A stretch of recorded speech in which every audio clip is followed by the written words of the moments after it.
ആനയും പൂരം മാത്രല്ല, ബ്ലോക്കിന്റെ കാര്യത്തിലും ഞങ്ങൾ തൃശ്ശൂർക്കാരെ മുട്ടാനായിട്ട് ഇതുവരേക്കും കേരളത്തിൽ ഒരാളും വളർന്നിട്ടില്ല. ആ വിശ്വരൂപം ഞാൻ കാണിച്ചു തരാം, പക്ഷെ ഞെട്ടരുത്. ഈ പുഴയ്ക്കപ്പാടത്തിന് വെല്ലാനായിട്ട് കേരളത്തിൽ ഒരു ബ്ലോക്കും ഇതുവരേക്കും ഇല്ല. കണ്ടോ?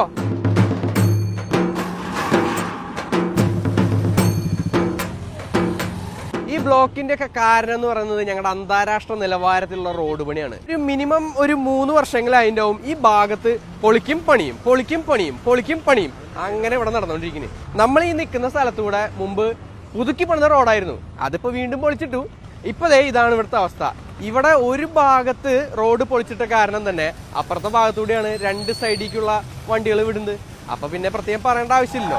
വണ്ടി മാത്രല്ല കേട്ടാ, ഈ വഴിക്ക് നടന്നു പോകാൻ പോലും പറ്റില്ല. അങ്ങനെ നടന്നു പോകണമെങ്കിൽ നമ്മൾ കാടും മേടൊക്കെ കടന്നിട്ട് വേണം ഇതിൽ കൂടെ നടന്നു പോകാനായിട്ട്. ഇത്രയും വലിയ ബ്ലോക്ക് ഉണ്ടെങ്കിലും ഒരു പ്രശ്നമില്ലാണ്ട്, ഒരു കൂസലില്ലാണ്ട് ഇത് കണ്ടില്ലേ ഒരാള് ഇവിടെ ഇരിക്കുക. ഈ ബ്ലോക്കൊക്കെ കണ്ടിങ്ങനെ ആസ്വദിച്ചിരിക്കാനും വേണം ഒരു യോഗം എന്ന് പറയുന്നത്. നമ്മുടെ സിസ്റ്റം കൺട്രോൾ ചെയ്യുന്ന കുറച്ച് ആൾക്കാരുണ്ടല്ലോ, ഇതുപോലെ നല്ല കൂളായിട്ടിരിക്കുകയാണ്.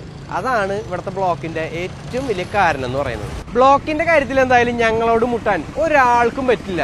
ഇതെന്റെ ഓവർ കോൺഫിഡൻസ് അല്ല, അഹങ്കാരാണ്. ഞങ്ങൾ തൃശ്ശൂർക്കാരോട് വെല്ലുവിളിക്കാൻ ആരെങ്കിലും ഉണ്ടെങ്കിൽ പറയും.